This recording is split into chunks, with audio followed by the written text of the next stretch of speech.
पहाड़ों की खूबसूरती किसको नहीं लुभाती। ऊंची ऊंची चोटियां, चारों तरफ बर्फ ही बर्फ।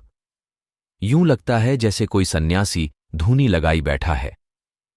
पहाड़ों का ये शांत माहौल लोगों को अपनी तरफ खींचता है।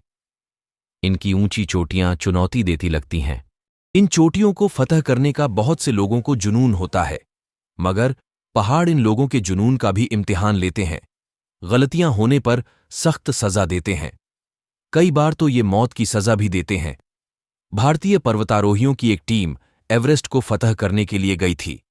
कुछ ने दुनिया की इस सबसे ऊंची चोटी पर तिरंगा फहराने का गौरव भी हासिल किया, मगर ये खुशी ज्यादा देर तक नहीं मनाई जा सकी, क्योंकि खतरनाक पहाड़ से उतरते वक्त एक भारतीय सुभाष पाल की मौत हो गई, जबकि 3 लोग लापता हो गए।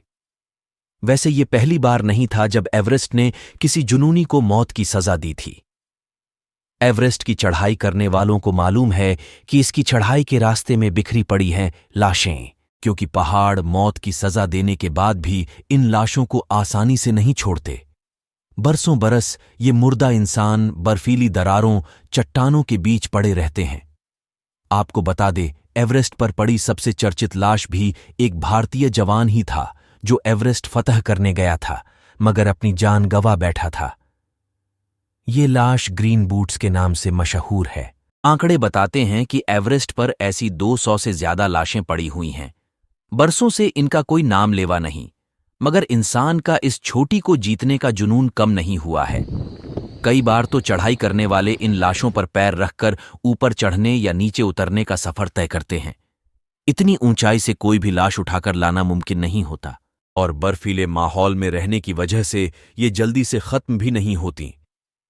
असल में एवरेस्ट पर इंसान ने इतनी बार जीत हासिल की है कि इसे फिर से जीतने के जुनून में लोग इन लाशों को भूल जाते हैं। उन्हें याद नहीं रहता कि ये पहाड़ गलती करने पर मौत की सजा देता है। बहुत से पर्वतारोही यहां अक्सर आने वाले बर्फीले तूफान का शिकार होते हैं।